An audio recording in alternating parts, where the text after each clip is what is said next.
여러분, 11월 마지막 주가 되었어요. 우리 함께 같이 예배 드려볼까요? 예배 시작하겠습니다. 우리 함께 사도신경 할까요?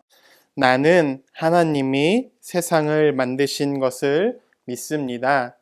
나는 예수님께서 나의 죄 때문에 십자가에서 죽으시고 3일 만에 살아나신 것과 다시 오실 것을 믿습니다. 나는 성령님이 날마다 도와주실 것을 믿습니다. 하나님 사랑해요. 아멘. 우리 같이 함께 말씀 보도록 할까요? 말씀은 누가복음 8장 3절이에요. 우리 같이 함께 읽어볼까요? 읽겠습니다. 시작. 헤롯의 청지기 구사의 아내 요한나와 수산나와 다른 여러 여자와 함께 하여 자기들의 소유로 그들을 섬기더라. 누가복음 8장 3절 말씀. 아멘. 오늘도 비디오가 준비되어 있습니다. 우리 함께 외쳐볼까요? 비디오 큐! 오늘 말씀의 제목은 복음은 어디까지 갈까요? 입니다. 여러분들은 여행을 어디까지 가보셨나요?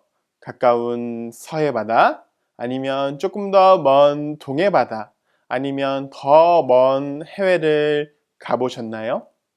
이렇게 우리는 비행기나 차가 있어서 멀리까지 갈 수 있지만 우리가 그래도 못 가는 곳이 있을 수 있어요. 여러분들은 혹시 남극에 가보셨나요? 목사님도 남극에는 가본 적이 없어요. 이런 곳은 가기가 아주 어렵기 때문에 그래요. 그러면 남극이나 또 사람들이 들어갈 수 없는 곳에 들어가는 것들은 무엇이 있을까요? 동물도 들어갈 수 있고요. 또 새들도 들어갈 수 있고 또 공기도 들어갈 수 있고 마지막으로 복음도 들어갈 수 있어요. 복음은 예수님의 이야기예요. 예수님의 이야기가 어디까지 들어가는지 오늘 함께 말씀을 통해 나눠볼 건데요. 오늘은 예수님과 구사 그리고 구사의 아내였던 요한나의 이야기에 대해서 함께 나눠볼 거예요. 예수님은 사역하는 기간 동안 여러 곳을 함께 다니셨어요.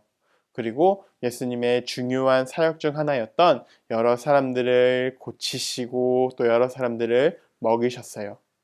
그러다 보니까 예수님이 좋은 일을 한다라는 소문이 사방에 퍼지게 되었고 예수님을 따라다니는 사람들이 점점 늘어나게 되었어요. 예수님을 제일 먼저 누가 따라다녔을까요? 맞아요. 예수님의 12 제자들이 예수님을 함께 따라다니며 예수님과 동행했어요. 그런데 예수님의 12 제자 말고 또 예수님을 따라다녔던 사람이 있었을까요? 있었을까요? 맞아요. 있었어요.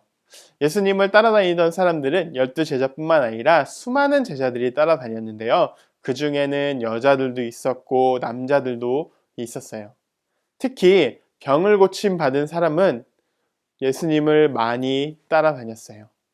왜냐하면 이런 모습들이 자신이 아팠는데 자신이 치료된 모습들을 보면서 예수님을 믿으라고 이야기했기 때문에 그래요. 그래서 수많은 사람들에게 복음이 전달되었고 수많은 사람들에게 예수님의 이야기들이 퍼지게 되었어요. 그런데 신기하게도 오늘은 특별한 한 곳에 복음이 들어갔습니다. 어디였을까요? 맞아요.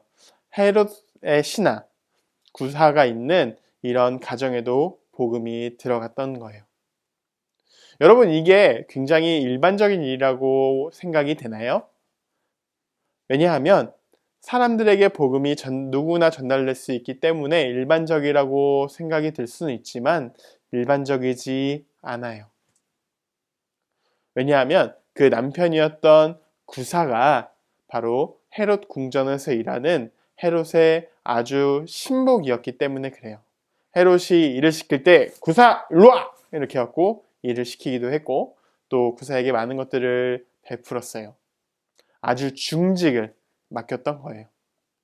그런데 헤롯이 예수님을 아주 싫어했던 사람이에요.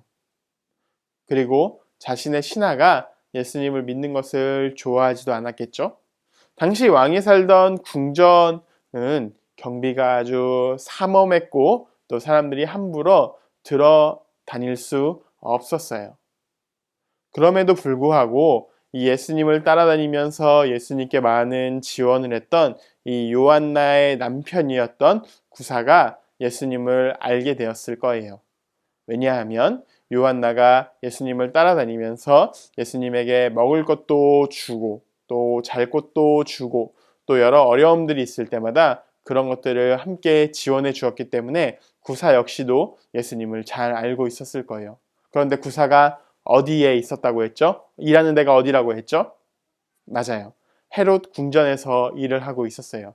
그러니까 이 경비가 삼엄했던 헤롯 궁전에도 예수님의 복음이 전달되었던 거예요. 나중에 요한나는 계속 예수님을 따라다녔다라고 성경에 기록하고 있어요. 예수님이 돌아가셨을 때 빈 무덤에 요한나가 제일 먼저 찾아가게 되거든요. 그렇다면 구사 역시도 예수님을 잘 알고 예수님을 믿고 있었을 거예요. 경비와 삼엄했던 헤롯 궁전에 사람도 함부로 들어다닐 수 없었던 헤롯 궁전에 복음이 헤롯 궁전까지 들어가게 되었던 거예요. 헤롯 궁전에 있는 한 사람을 통해서 아마 더 많은 사람들이 예수님을 믿었을 것이고 나중에는 그 헤롯 궁전에 있었던 몇몇 사람들이 성경에 또 기록되면서 예수님을 잘 믿었다라고 이야기를 해요. 맞아요. 복음은 어디든지 사람들을 따라 어느 곳에라도 들어갈 수 있어요. 예수님의 이야기는요, 모든 사람들의 이야기를 따라서 들어갈 수 있고 또 그 안에서 예수님을 믿고 신뢰하는 사람들이 늘어나게 돼요. 그렇게 복음은 우리나라에도 140년 전에 들어오게 되었어요. 그리고 우리가 또 예수님의 이야기를 계속 듣게 되었고 예수님을 알게 되었어요. 복음은 주님 오시는 그 날까지, 예수님이 이 땅에 다시 오신다고 했거든요. 예수님이 오시는 그 날까지 누군가를 통해서 계속 퍼져나갈 거예요. 복음이 들어가지 못하는 곳은 아무 데도 없고 복음은 계속 이 땅 끝까지 복음이 퍼져나갈 거예요. 여러분, 우리 친구들도요, 어떤 사람들이 요한나에게 복음을 전달해 주었고 또 요한나가 남편 구사에게 복음을 전달해 주었던 것처럼 또 구사가 그 경비와 삼엄했던 헤롯 궁전에서 또 복음을 전달해 주었던 것처럼 우리도 누군가에게 복음을 전달해 주어서 정말 복음이 이 땅 끝까지 퍼져나가기를 소망합니다. 우리 같이 기도할까요? 함께 기도하겠습니다. 사랑의 하나님 감사합니다. 하나님, 우리가 오늘은 복음에 대해서 배웠습니다. 복음은 발의는 없지만 많은 곳을 뻗어나가고 또 수많은 곳까지 뻗쳐나갑니다. 하나님, 그 귀한 도구로 우리를 사용하여 주시고 우리를 통해서 또 복음이 한 걸음 더 나아갈 수 있는 귀한 이 시간이 되게 하여 주시옵소서. 어느덧 11월 말입니다. 하나님, 우리 다음부 친구들 또 다음부 가정들 하나님께서 또 지켜주시고 함께 하셔서 하나님 이 시간을 통해서 더욱더 하나님께 가까이 나아가고 또 우리 주변 사람들에게 복음을 알릴 수 있는 귀한 시간들 되게 하여 주시옵소서. 우리를 사랑하시는 구주 예수 그리스도의 이름으로 기도합니다. 아멘. 2020년 11월 29일 광고하겠습니다. 오늘 공과는 은혜 10과 끝까지 예수님을 따른 요한나입니다. 우리 부모님들께서는 예배를 다 드리시고 난 후에 자녀들과 함께 공과를 진행해 주시면 좋겠습니다. 아울러 가정 내에 또 건강하시기를 또 가정 내에 평화가 가득하시기를 함께 기도하겠습니다.